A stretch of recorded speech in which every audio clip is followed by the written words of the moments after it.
What's going on, everyone? It's UpDog here, and today I have a video for you about how to maximize your efficiency in the Shadow King trials.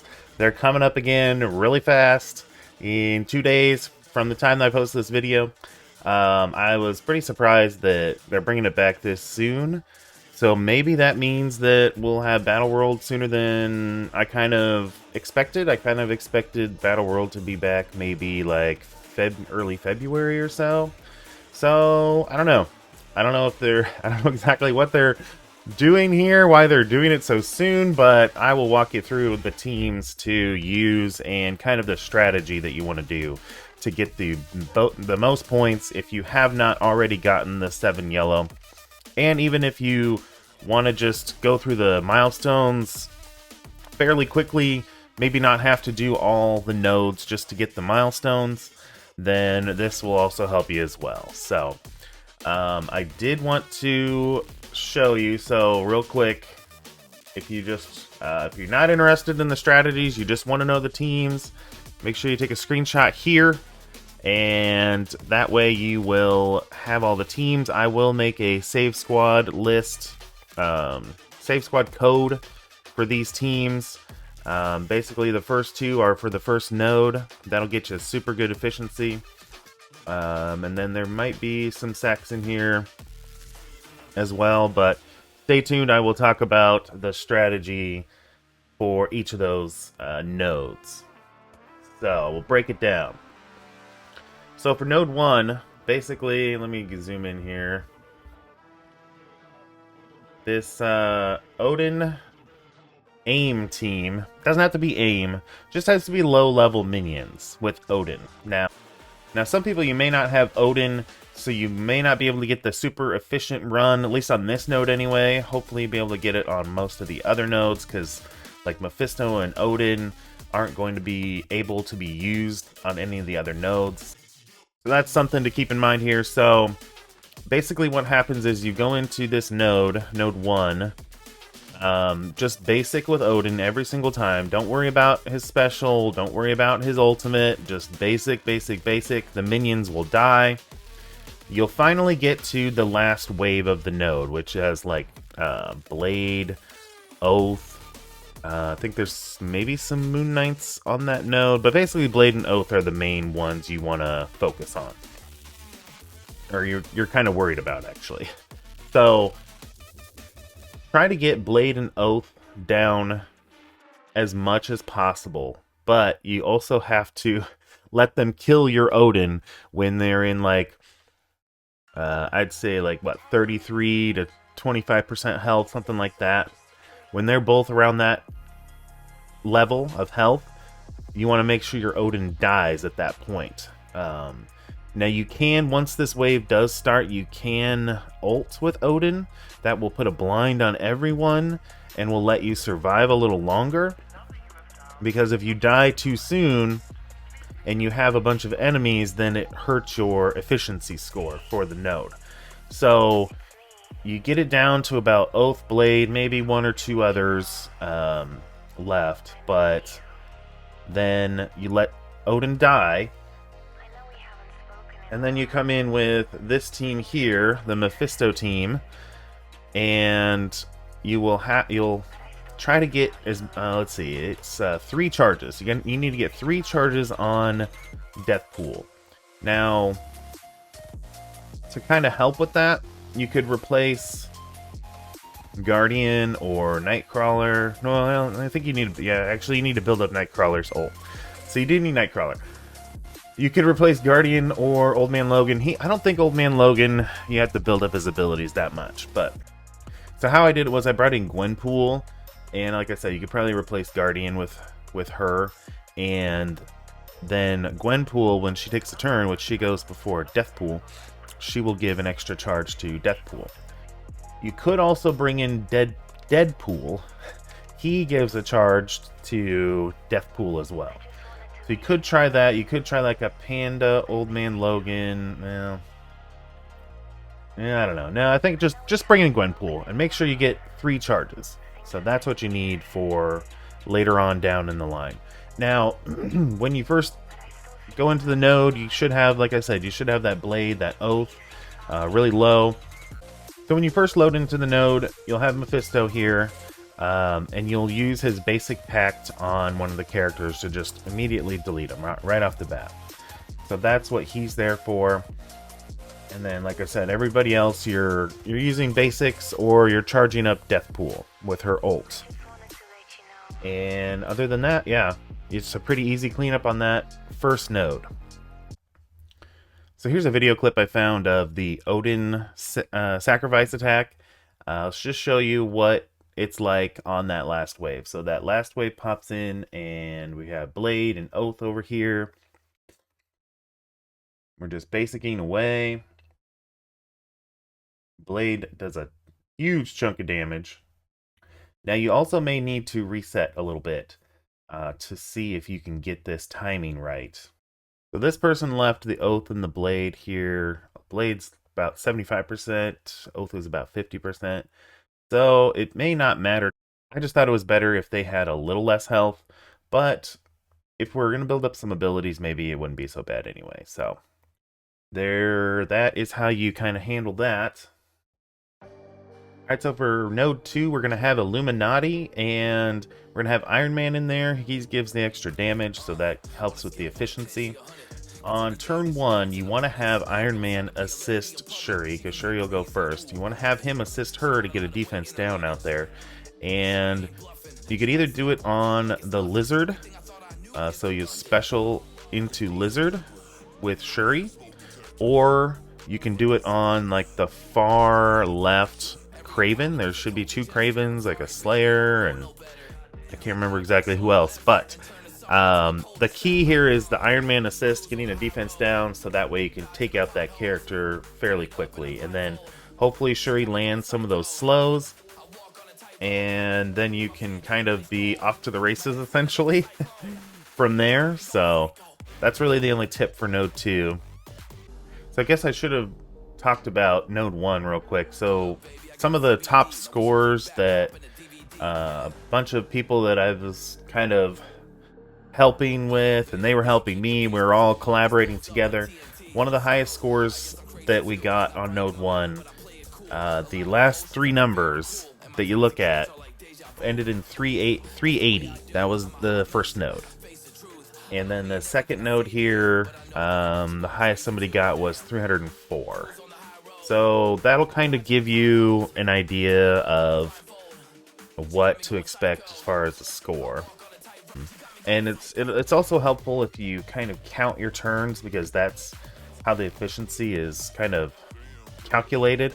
So if you're running into... I think you should stay about either 20 turns or under. There's some nodes here that we were able to do like 15, 11.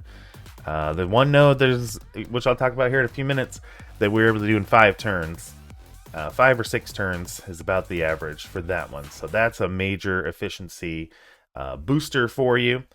But the average is about 15, 16 per node or so. So if you're around there, you know you're doing good.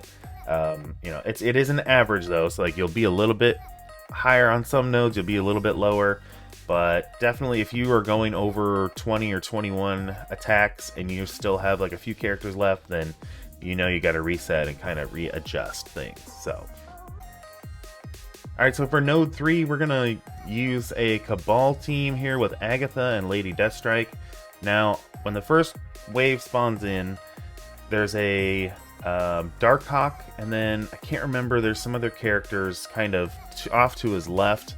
But basically you want to target Darkhawk with Lady Deathstrike, and she needs to be a raider. The ISO here isn't correct. Well, no, she does need to be a striker.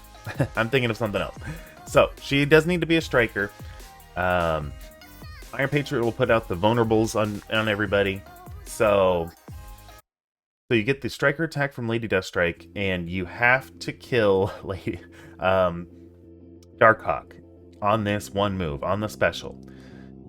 And it might take a little time, or might take a few resets, because it'll all depend on if she gets a crit. I don't think she has to crit both times she hits him, but definitely one of them.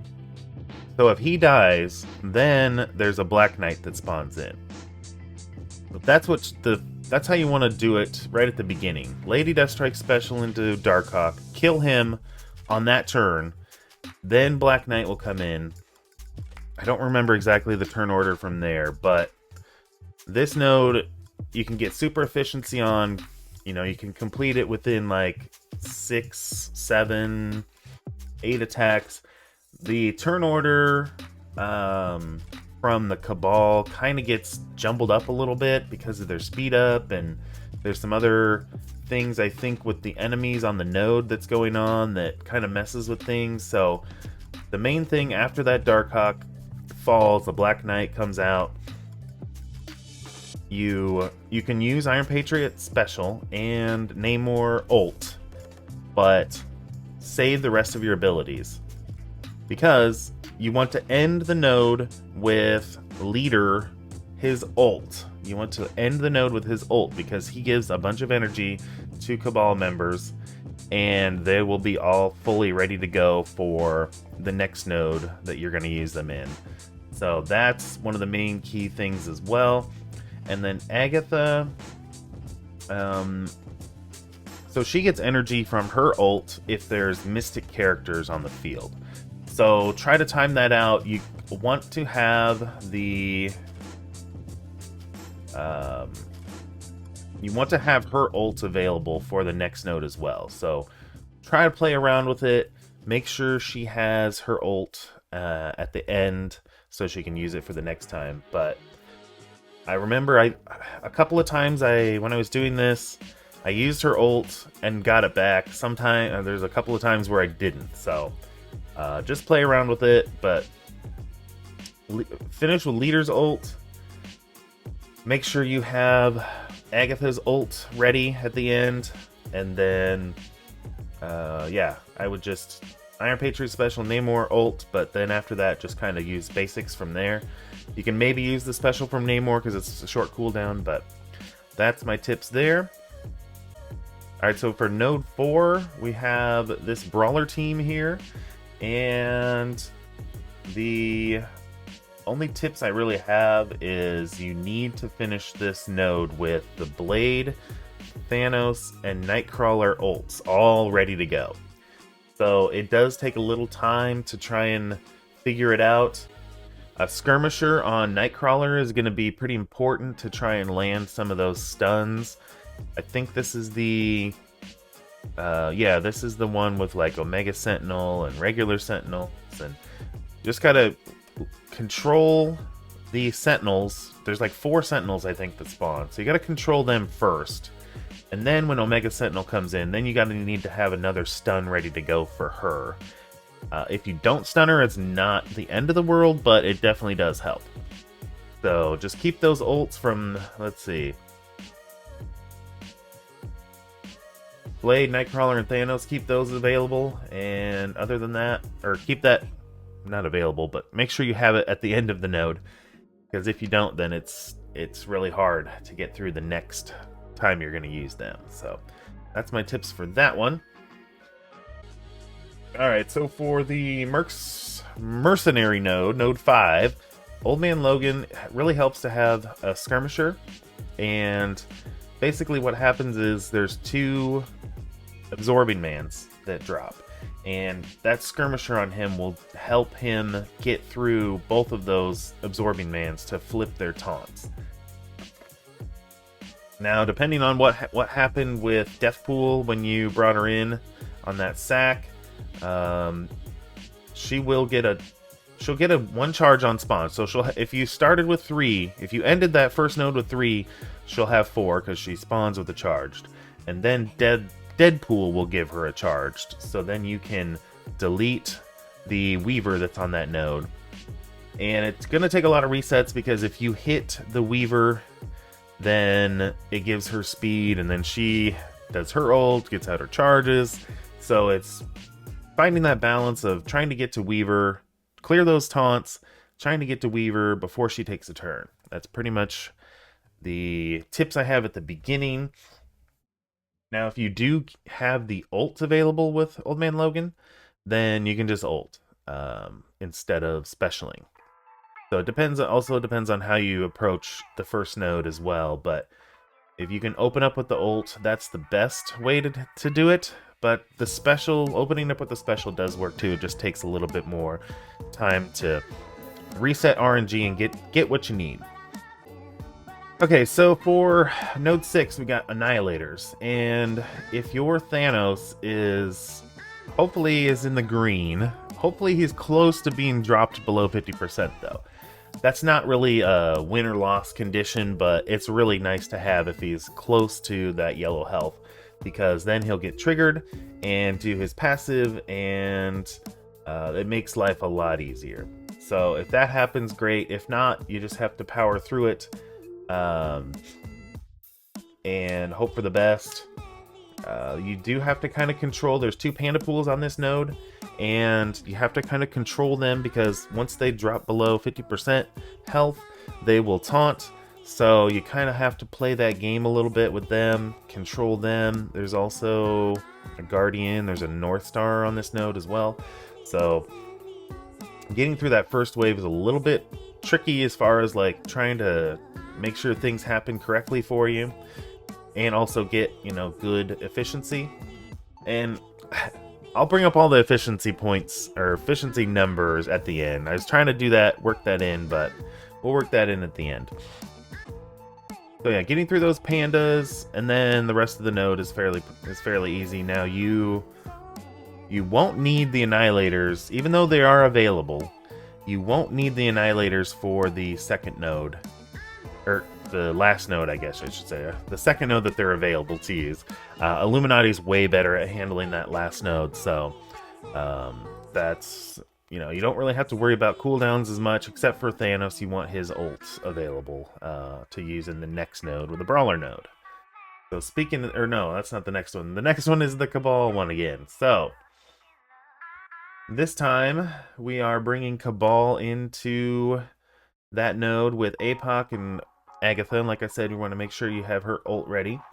And it's pretty easy. You can get this done in like 5 turns. I've done it in 5. You can do 6 turns. It really all depends on how big your Agatha is, how big your APOC is. So, and obviously Cabal too, but Agatha and APOC do a lot of the work here. And yeah, you can get a super efficient score, so.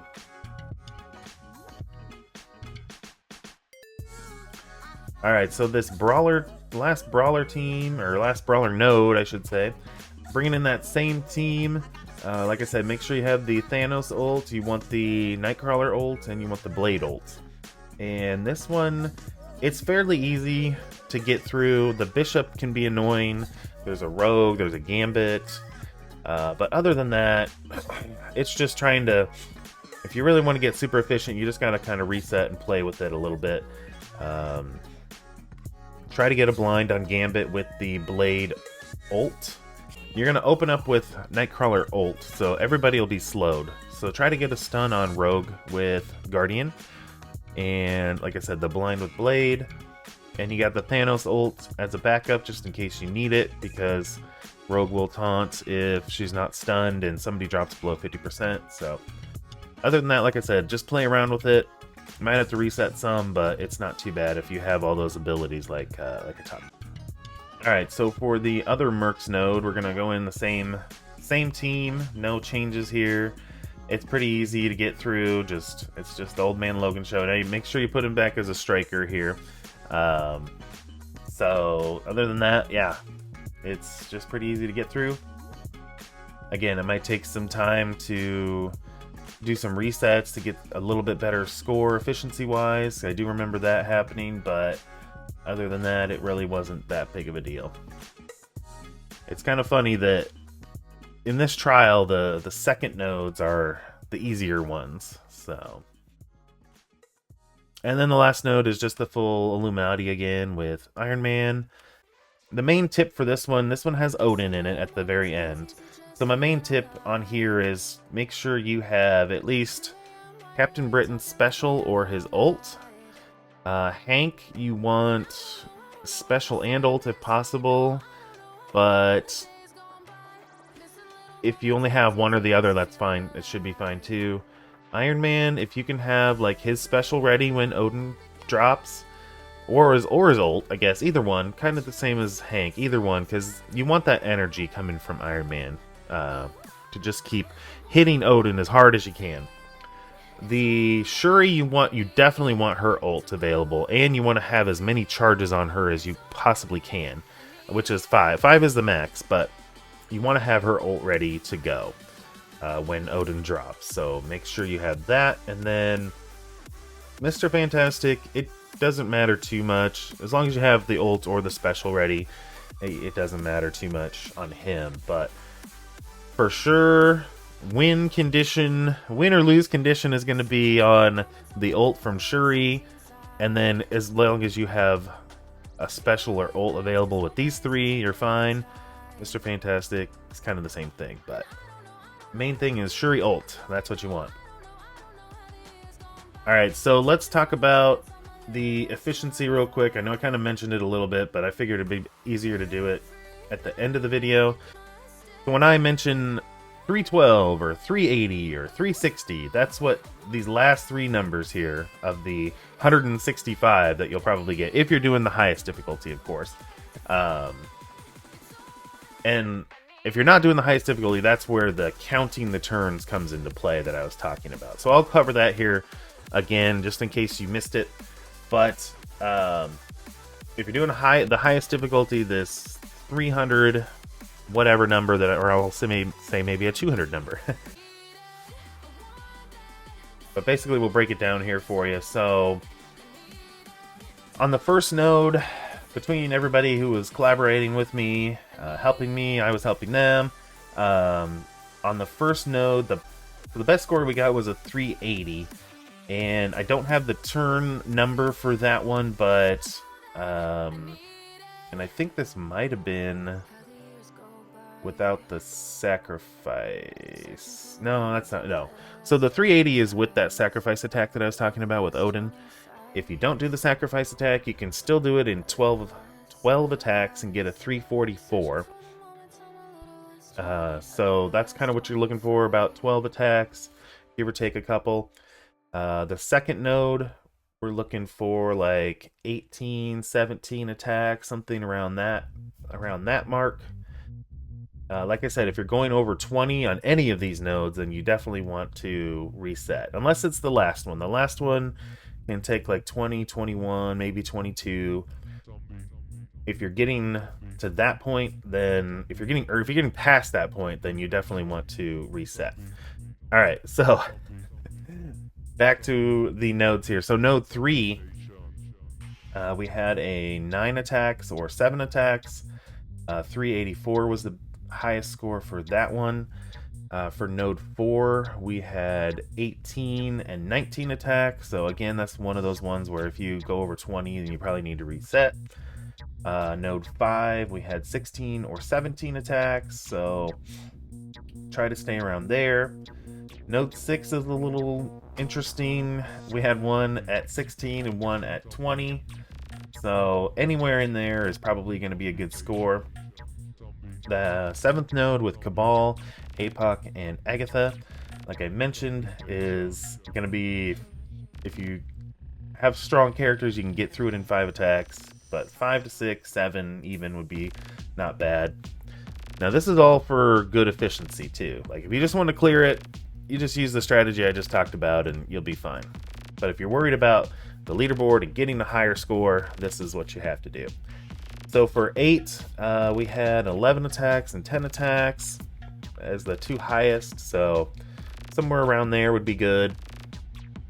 Node 9, like I said, is easy, but it just takes a lot of turns.